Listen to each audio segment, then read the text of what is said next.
जय हिंद प्यारे बच्चों, स्वागत है आपका हमारे एनडीए एयरफोर्स नेवी से रिलेटेड चैनल में। बच्चों, हमने आपको ट्रिग्नोमेट्री का चैप्टर पढ़ाने के बाद प्रैक्टिस सीट करा दी थी, पहली भी कराई, दूसरी भी करा दी और अब मैं आपको आज तीसरी सीट डिस्कस करता हूं।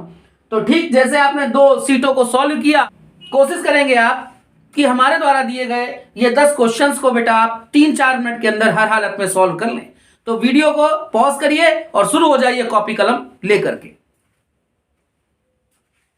तो बच्चों, मुझे लगता है कि आपने सॉल्व कर लिए होंगे ज्यादा से ज्यादा क्वेश्चंस। आइए स्टार्ट करते हैं इसको सॉल्व करना। बच्चों, पहला क्वेश्चन लिखा हुआ है 10 22.5 की वैल्यू आपको फाइंड आउट करनी है। बच्चों याद रखना, जब आप इसे सॉल्व करके लाते हैं तो डायरेक्ट रिजल्ट के तौर पे याद रखें, इसका सी ऑप्शन सही है। 10 22.5 की वैल्यू √2 - 1 होती है। अगर आपसे cot 22.5 की वैल्यू पूछ ली जाती तो cot 22.5 की वैल्यू बच्चों √2 + 1 होती। क्लियर है स्टूडेंट्स? चलिए क्वेश्चन नंबर 2 पर चलते हैं। क्वेश्चन नंबर 2 लिखा हुआ है sin² 20 + sin² 70 की वैल्यू आपको पता लगानी है। बच्चों, एक शॉर्टकट होता है sin² A + sin² B या फिर cos² A + cos² B। इन दोनों की वैल्यू 1 हो जाती है यदि A और B जोड़ने पर, ये दोनों एंगल को जोड़ने पर 90 डिग्री मिल रहा हो। तो बच्चों यहां पर देखते हैं, ये लिखा हुआ है 20 डिग्री और ये 70 डिग्री, 20 और 70 जोड़ा 90 हुआ। तो sin² A + sin² B की वैल्यू 1 हो जाएगी यदि A B जोड़ने पर 90 मिल रहा है। तो यहां हमें 90 मिल रहा है, इसलिए वैल्यू कितनी हो गई?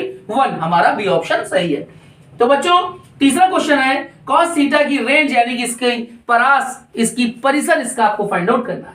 तो परास, परिसर या रेंज कहें तो cos थीटा की रेंज बच्चों याद रखिएगा, sin थीटा पूछे या cos थीटा पूछे, इन दोनों की जो परास है, इन दोनों की जो रेंज है बच्चों -1 से लेकर +1 तक होती है।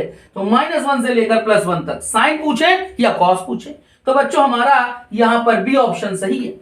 क्वेश्चन नंबर 4 को देखते हैं। क्वेश्चन नंबर 4 जो लिखा हुआ है 3 tan θ - tan cube θ upon 1 - 3 tan square θ। बच्चों, ये tan 3 θ का डायरेक्ट फॉर्मूला है। आपका यहां पर ए ऑप्शन सही है। चलिए बच्चों, क्वेश्चन नंबर 5 की तरफ चलते हैं। 5 में कह रहे हैं थीटा का संपूरक, सप्लीमेंट्री एंगल क्या होगा। याद रखना, इसकी जगह पर आपसे यह भी पूछ सकते थे कि पूरक कोण क्या होगा। इसे कॉम्प्लीमेंट्री एंगल कहा जाता है। तो एक होता है पूरक और एक होता है संपूरक। इसको बच्चों इंग्लिश में कहते हैं कॉम्प्लीमेंट्री, इसको कहते हैं सप्लीमेंट्री। तो अगर थीटा का पूरक कोण कहेंगे तो पूरक कोण होगा बेटा, याद रखना, 90 - थीटा। तो थीटा का पूरक कोण 90 - थीटा। थीटा का संपूरक कोण पूछेंगे, ये होगा 180 - थीटा। यहां पर हमारे पास इसमें बेटा थीटा का संपूरक पूछ रहे हैं, सप्लीमेंट्री एंगल पूछ रहे हैं, ये 180 - थीटा यानी कि सी ऑप्शन सही होगा। क्वेश्चन नंबर जो 6 लिखा है, इसमें कहना है फ्रेंच पद्धति में, याद रखना ये पूछा गया क्वेश्चन है, फ्रेंच पद्धति में 1 डिग्री में, वैसे तो हम जानते हैं कि 1 डिग्री में 60 मिनट होते हैं, लेकिन फ्रेंच पद्धति में कह रहे हैं तो फ्रेंच पद्धति में 1 डिग्री में 100 मिनट होते हैं। याद रखना, ये क्वेश्चन एनडीए में पूछा गया था। क्वेश्चन नंबर 7 को देखते हैं। क्वेश्चन नंबर 7 लिखा हुआ है tan 15 डिग्री + cot 15 डिग्री की वैल्यू क्या होगी। बेटा ये क्वेश्चन भी पूछा जा चुका है। आप लोग याद रखना कि यहां पर वैल्यू डायरेक्ट होती है 4, ये आपको याद रखनी है। वैसे मैं आपको समझा सकता हूं कि tan 15 की जो वैल्यू होती है बेटा, ये होती है 2 - √3 और cot 15 की जो वैल्यू होती है, ये होती है 2 + √3।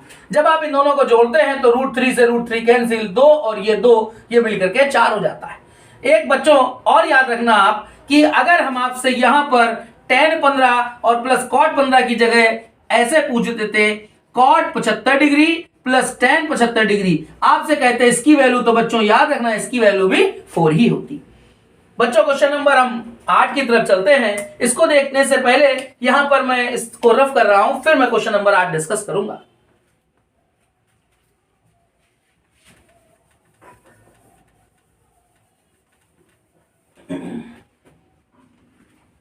बच्चों क्वेश्चन नंबर 8 को आप देख लीजिए, एनडीए में इसी पैटर्न का एक क्वेश्चन पूछा गया था। ये नहीं पूछा गया था, इसी पैटर्न का मैं आपको भी समझा देता हूं।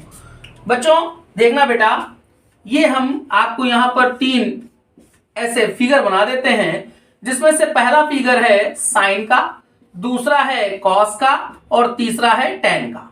बेटा आप लोग जानते हैं कि हमारे पास जो ट्रिग्नोमेट्री रेशियो होते हैं sine cos tan cosec sec cot, ये 6 ट्रिग्नोमेट्री रेशियो है बेटा। याद रखना ये हमारे पास जो 4 चतुर्थांश होते हैं, 4 क्वाड्रेंट होते हैं, हर एक ट्रिग्नोमेट्रिक फंक्शन की बात कर रहा हूं, हर एक ट्रिग्नोमेट्रिक रेशियो की बात कर रहा हूं। जैसे साइन, अगर हम साइन की बात करें तो साइन 2 जगह 2 चतुर्थांशों में धनात्मक होगा और 2 में ऋणात्मक होगा।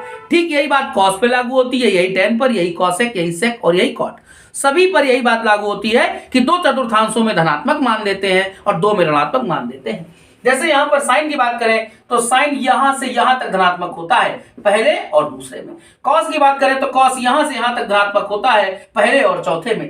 टेन की बात करें तो टेन, ये बेटा आपका जो एनडीए में पूछा गया था वो टेन वाला क्वेश्चन पूछा गया था कि टेन तीसरे चतुर्थांश में कैसा होगा, तो यहां पर भी पॉजिटिव ही होगा। तो बेटा याद रखना कि साइन आपका पहले दूसरे में पॉजिटिव होता है, कॉस पहले और चौथे में होता है, टेन पहले और तीसरे में होता है। पहले चतुर्थांश में तो सभी पॉजिटिव होते हैं, साइन हो या कॉस हो या टेन हो। हाँ, दूसरे चतुर्थांश में साइन पॉजिटिव होता है, चौथे में कॉस पॉजिटिव होता है, तीसरे में टेन पॉजिटिव होता है। अब हम क्वेश्चन पे चलते हैं। चौथे चतुर्थांश की बात करते हैं। इस क्वाड्रेंट में धनात्मक होगा, इसमें धनात्मक होता है हमारा कॉस, यानी कि हमारा बी ऑप्शन सही है। ठीक है बच्चों, इसको नोट कर लीजिए, मैं इसको रब करके क्वेश्चन नंबर 9 कराता हूं आपको। तो डियर स्टूडेंट्स, अब हम क्वेश्चन नंबर आपको 9 समझा देते हैं। 9 परीक्षा में बहुत पूछा जाने वाला क्वेश्चन है और आप देखिएगा इसका गजब का शॉर्टकट है। क्या शॉर्टकट है देखिएगा, एक बार में आपको समझ में आ जाएगा। सभी बच्चे ध्यान दें बोर्ड पर। ये जो लास्ट का टर्म लिखा हुआ है ये एकदम सेट पैटर्न का क्वेश्चन है, अगर आता है तो आप सीधे सीधे इसको सॉल्व करते हैं, 2 सेकंड में सॉल्व होता है। सबसे लास्ट वाला आपने टर्म लिखना है 2 cos, ब्रैकेट के अंदर लिख लेना है बेटा 8a और ब्रैकेट बंद कर देना। ठीक है, अब अपॉन में क्या लिखेंगे देखिए जल्दी से, इसको इस टर्म को छोड़ करके हमारे पास 1 2 3, तो ये 2 मिल रहे हैं हमें 3 बार, हम इसे लिखेंगे 2 गुणे 2 गुणे 2, 3 बार थे हमने यहां लिखा, 2 दूनी 4 दूनी 8, ये 8 से 8 खत्म हो गया बेटा, रिजल्ट आया 2 cos a और 2 cos a हमारा सी ऑप्शन में है, इसका सी ऑप्शन सही हो रहा है। देखा कितना शॉर्टकट है, कितना कम समय में आपने क्वेश्चन सॉल्व कर लिया। क्वेश्चन नंबर हम 10 को देखते हैं, ये हमारी इस प्रैक्टिस शीट का लास्ट क्वेश्चन है। इसमें लिखा हुआ है कि साइन 18 का मान क्या होगा, हमारे पास 4 ऑप्शन लिखे हुए हैं। तो बच्चों साइन 18 का मान याद रखना √5 - 1/4 होता है बेटा। साइन 18 का मान ये होता है, और अगर आपसे कह दे cos 36 का मान बताइए, तो cos 36 का मान होता है बेटा √5 + 1/4। क्लियर है बच्चों? तो स्टूडेंट्स आपने हमारे ट्रिग्नोमेट्री के ये प्रैक्टिस शीट तीसरे को भी सॉल्व कर लिया। इसी प्रकार के और वीडियोस देखने के लिए आप हमारे चैनल को लाइक करें, शेयर करें, सब्सक्राइब करें। मिलते हैं अगले वीडियो में। जय हिंद बच्चों।